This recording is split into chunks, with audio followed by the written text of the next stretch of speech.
السلام عليكم، اهلا وسهلا ومرحبا بكم معايا في قناه كانوا مكيطه. مرحبا بكم كذلك في فيديو جديد ووصفه جديده ان شاء الله. كيف ما كتشوفوا غادي نحضروا فقاس اللي ساهل بطريقه سهله مبسطه، ما غاديش يفقسك ان شاء الله. وكيف ما كتشوفي كيجي زوين ولذيذ ومقرمش. كذلك خصوصا انه ما غاديش يبات، ما نحتاجوش اننا نفزقوه. كذلك ما غاديش يتكسر لينا، وبدون زبده غتيجيه هشيش ولذيذ كيف ما كتشوفوا مقرمش. فقط تبعي معايا الفيديو الاخر باش تكتشفي او تعرفي على الاسرار ديالو وعلى الطريقه ديال التحضير ديالو، وكيفاش يجيك ناجح بدون تشقق وبدون كسور. الا كنتي اول مره كتشوفي القناه ديالي، اشتركي بالقناه وضغطي على زر الجرس باش تبقاي توصلي بالجديد. وغندوزو باش نشوفوا المكونات وطريقه التحضير. كناخذوا اللوز ما كنحتاجوش نفزقوه لان بزاف الناس ما كيعجبهمش اللوز. ملي كيتفزق كيجي من الداخل بحال رطب، ما كيجيش مقرمش. هنا كناخذوا اللوز ديالنا كنقطعوه على شكل طولي. الا بغيتو تحمروه قبل عاد تقطعوه، ممكن تحمروه واحد التحميره خفيفه فقط غير تنسخنوا، او لانكم تجيو تقطعوه على شكل طولي مباشره.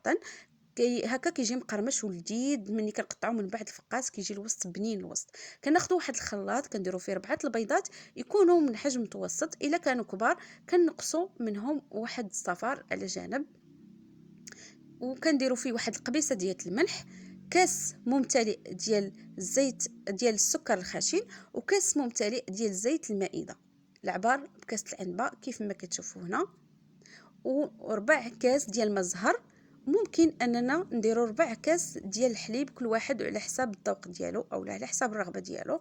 كنخلطوا مزيان هذيك المكونات مع بعض حتى كيصبح لنا الخليط ابيض متجانس.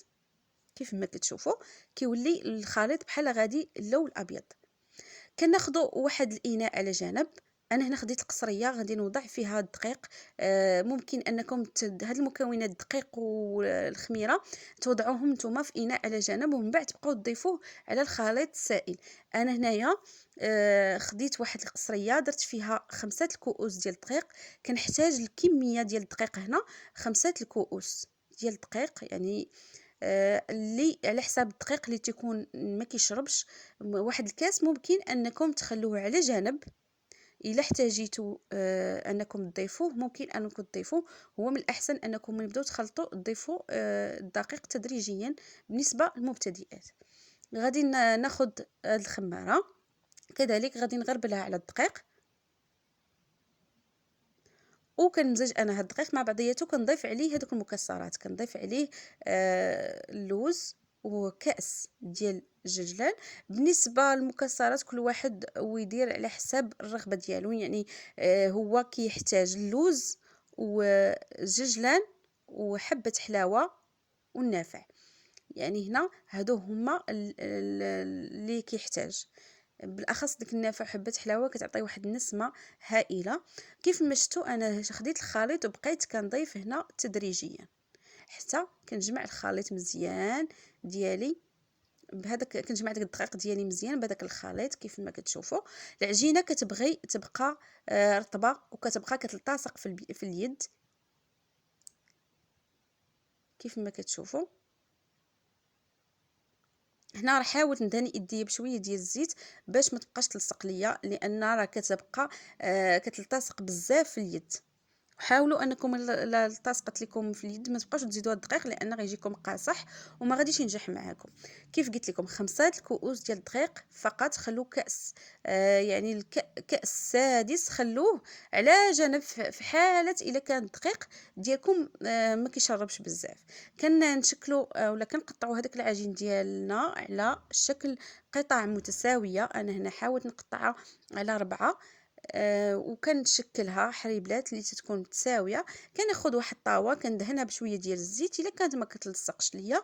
الا كانت كتلصق لكم من الاحسن انكم توضعوا واحد الورقه ديال الطهي هكا باش ما تلصقش لكم كيف ما كتشوفوا. وضعت هذوك الحريبلات ديالي فوق من الطاوه بهذه الطريقه.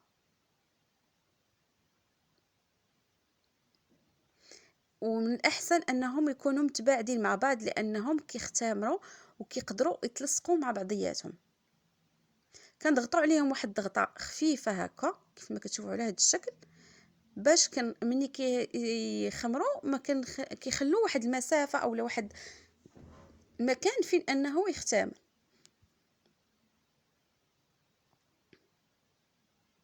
كيف ما كتشوفوا على الطريقه.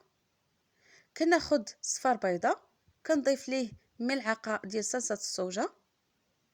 انا هنايا كنفضل دائما انني ندير صفار بيضاء مع صلصه الصوجه، كيعطي واحد اللون اللي زوين، لا الكرواسون ولا اي حاجه بغيتي تدهنوها كتعطي واحد اللون اللي زوين. اللي كيبغي، اللي ما متوفرتش عليه عنده صلصه الصوجه، ممكن انكم تضيفوا معها ملعقه حليب او قطرات من الخل، او لا كذلك ملعقه صغيره ديال قهوه سريع الذوبان، وتضيفوا ليها قليل من الماء او الحليب، وتخلطوهم مزيان حتى كيتجانسوا مع بعضياتهم. كيف ما كتشوفوا هنا دهنت الفقاص ديالي من الاعلى وحتى من الجوانب، كنأكد على الجوانب حتى هما ضروري دهنوهم. كندهن الدهنه الاولى وكنعاود نرجع ندهن من بعد الدهنه الثانيه حتى كنكمل هذاك الصفار اللي عندي.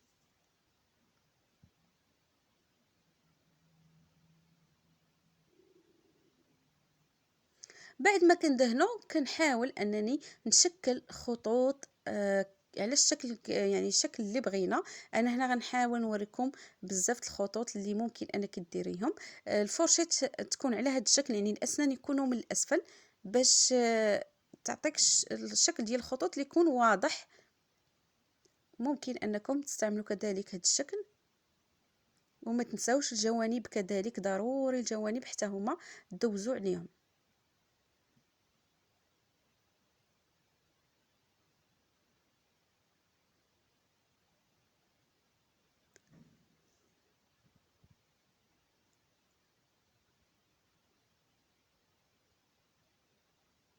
وكذلك هاد الخطوط اللي كنديروا كذلك هكا على شكل مائل. المهم هنا انا وريتكم بزاف ديال الاشكال، كل واحد يدير الشكل اللي بغى. من الاحسن انكم فاش تحضروا فقاس ديالكم ديروا شكل واحد اللي كيعجبكم اللي ترتاحوا فيه.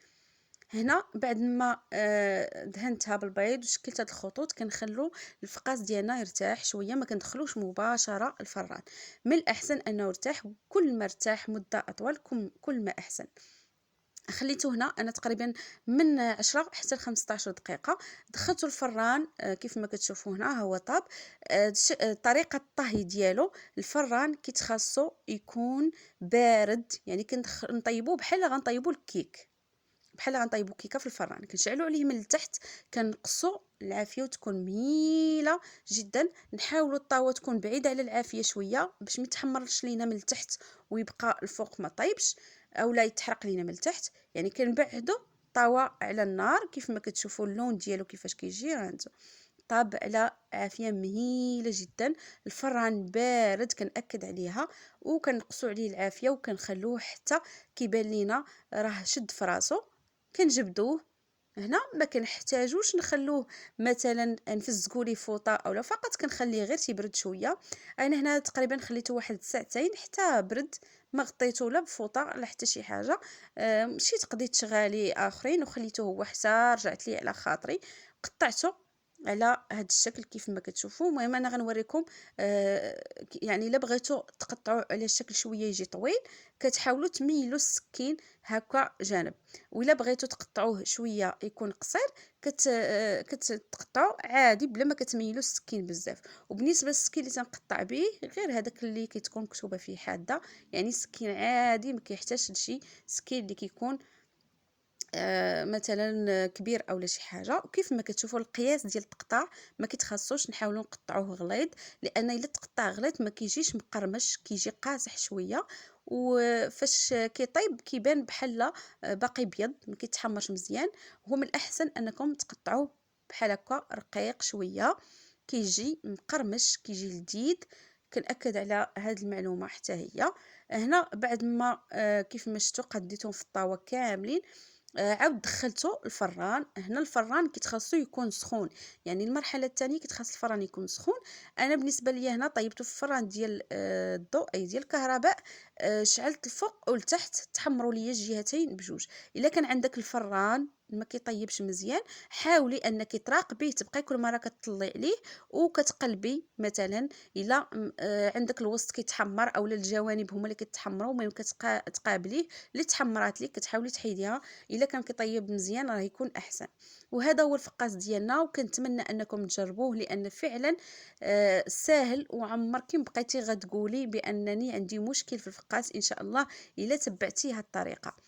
وكنتمنى ان شاء الله هذا الفيديو ينال الاعجاب ديالكم، وما تبخلوش عليا بلايكات ديالكم بالاشتراكات كذلك والتعليقات ديالكم، ونبغي اللي جرباتو تخلي لي تعليق باش حتى انا نعرف بان فعلا نجحت لكم الوصفه. وانا متاكده انكم اللي تبعتوا المراحل كامله والاسرار اللي ذكرت